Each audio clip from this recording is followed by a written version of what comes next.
Hello everyone and welcome to another reaction. Oh yes, today we have an album I've had on my list for such a long time. And of course, I'm talking about Wilco's Yankee Hotel Foxtrot. Yes, I had to check it out because sometimes I mix those military letters a little and I pronounce it Yankee Foxtrot Hotel or something like that. Also, it's usually not like that, but by the time I'm recording this, the record has that little boat stamp right there on the corner.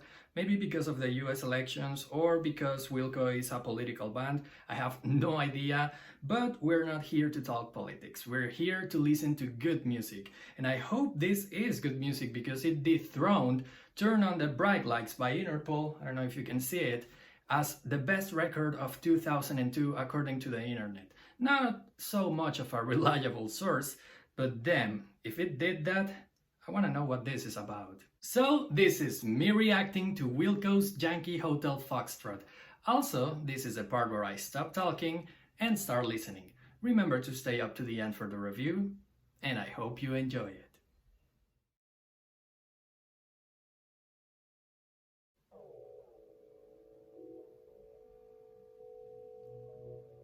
It sounds like we're looking for a station on a radio. That's a curious beat. They just let the metronome play right there. Those clocks are giving me a Time by Pink Floyd vibe.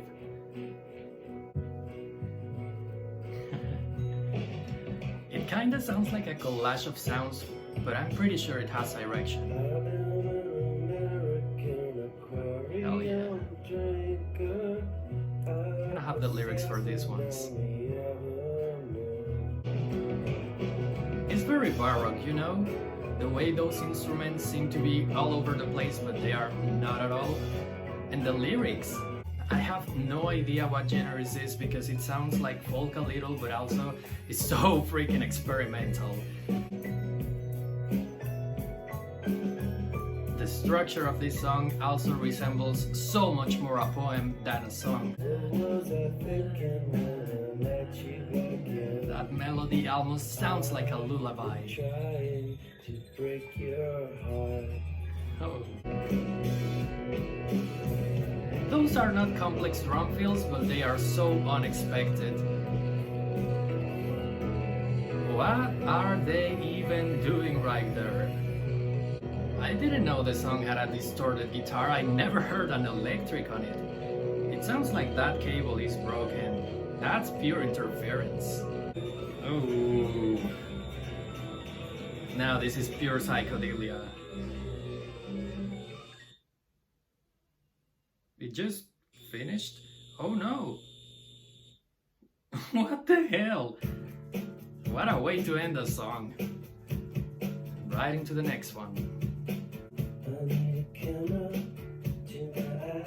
Okay, I'm liking this a little better. Right from the top. Okay, now I can hear that electric guitar, but it's a clean one and it's very in the background. I don't know why, but there's something both natural and urban at the same time on this song. It's like walking through a city, but a city that has a lot of trees and a lot of blooming flowers.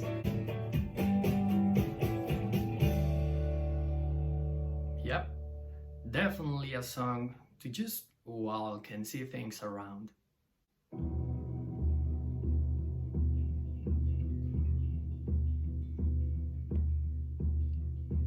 These songs have very curious beginnings.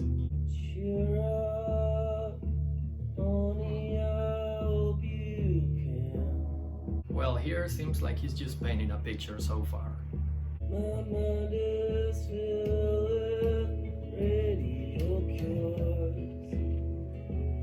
Okay, I don't quite catch the metaphor right away on that line, but I got the feeling it's a great one.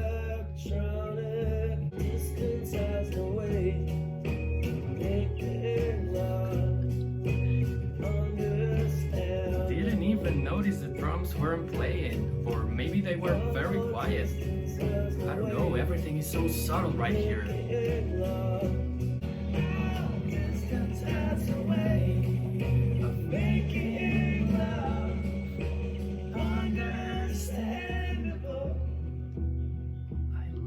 voice right there. Honey, I hope you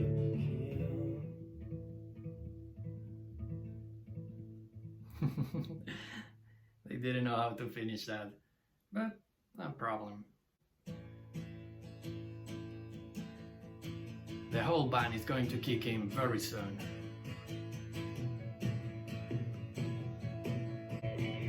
This instrumentation right here, not just on this song but on the whole record, there they are. It's surreal. They are subverting so many things I took for granted when it comes to music. Oh damn, but they are still so enjoyable. Just listen to those motifs. They are so sweet. Yeah, I think they are a little political indeed.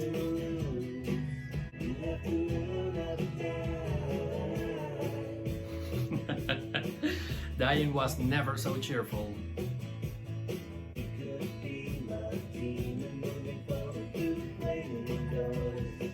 Holy damn. Okay, this is one of those happy songs with very dark lyrics. Not even Johnny Greenwood does that kind of sounds.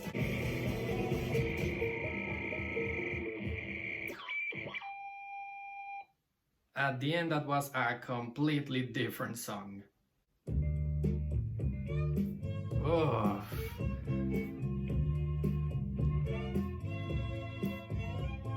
I'm gonna add it right now. God damn those strings, those lazy strings. Jesus, don't cry. You can rely on me, honey. Oh, I don't know why, but I'm having shivers. You can combine anything you want. Tall buildings shake, voices escape, singing sad, sad songs. Tilted chords strung down your cheeks, bitter melodies turning your orbit around. Even my stomach has butterflies right now. That cadence was precious. Everything about this song is pure art. Strung down your cheeks, bitter melodies turning your orbit around. Last cigarettes, all you can get, turning your orbit around. Absolute favorite. God damn, that was out of this world. A beauty out of this world. It sounds like it's raining glass. Cash machine, one cigarettes. So far, I'm loving these lyrics too. The painting they are picturing.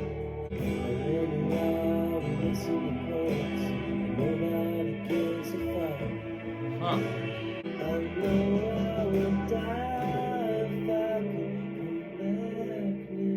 That cadence.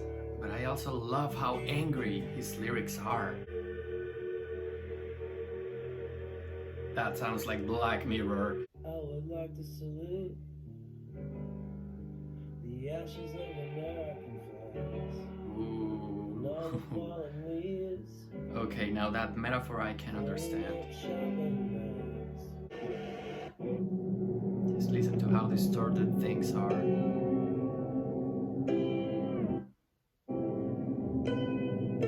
What the hell? What the hell are they doing? That was a transition. But damn. Okay, for a song called Heavy Metal Drummer, this is so cheerful.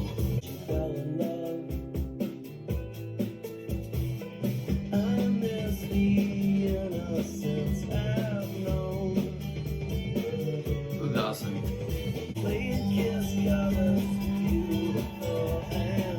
I truly don't know what to think about this record with each song it passes, because each one is so different from the other. And yet every single one of them except Jesus etc. have an unsettling feeling.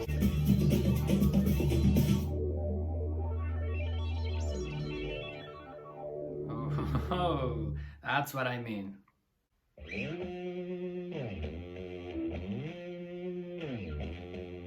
That's one hell of an intro. And that's Morse code.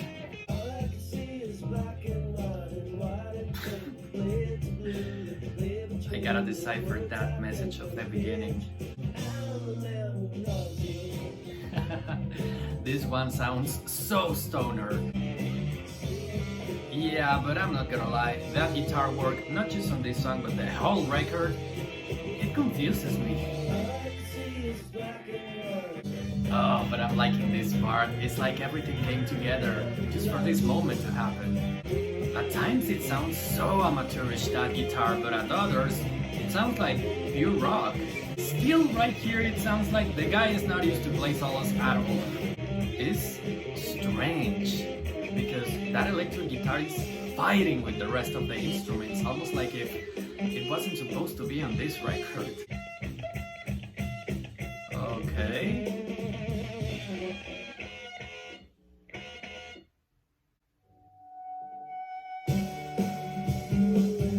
Oh yes, I wanna hold on to that easy feeling. I hope this song is just like this. Oh my god, I'm adding it right now. I love the vocal work on this song. And also kinda reminds me to Mary Lou Lord. Do you know her? She was friends with Elliott Smith, Daniel Johnston and Kurt Cobain at the same time.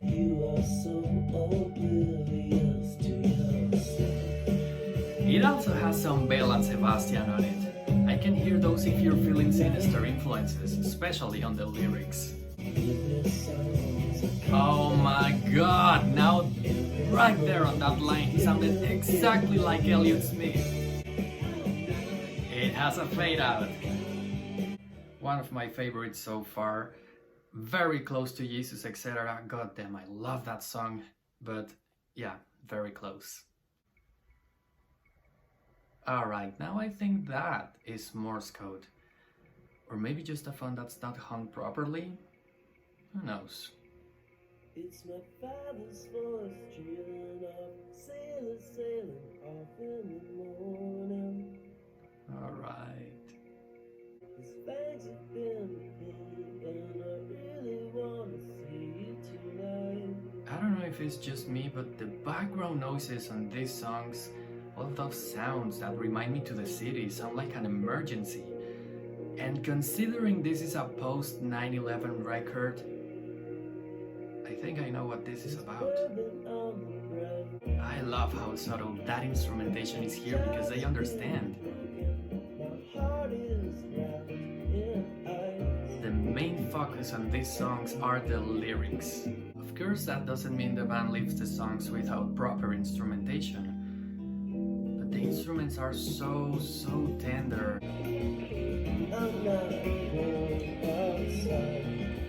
There's a voice right here, very in the background. And it's saying Yankee Hotel Foxtrot. That sounds like a train is coming, and you're right in front of it. That voice will give me nightmares. Everything is orgasmic right now. Really? Just like that?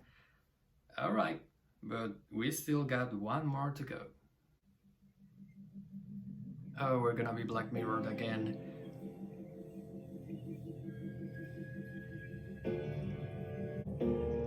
For some reason, those piano chords sound like something is falling from the sky.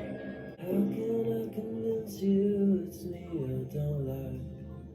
Not be so indifferent to the look in your eyes. I'd say this is the most intimate song on the record, but the whole record has been so intimate.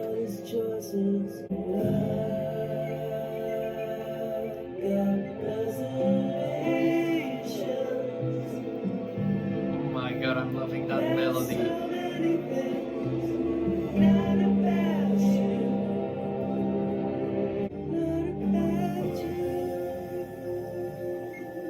This right here, we're not in the city anymore. It sounds purely natural, like you're in a rainforest. Is this all? It seems like it's gonna be either a coda or a hidden track.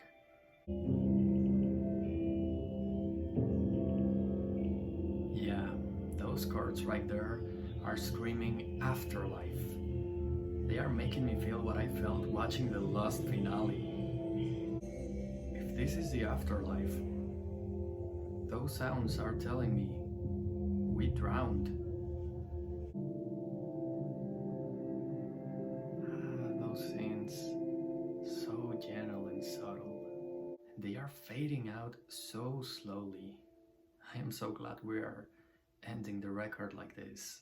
Yankee Hotel Foxtrot by Wilco, ladies and gentlemen.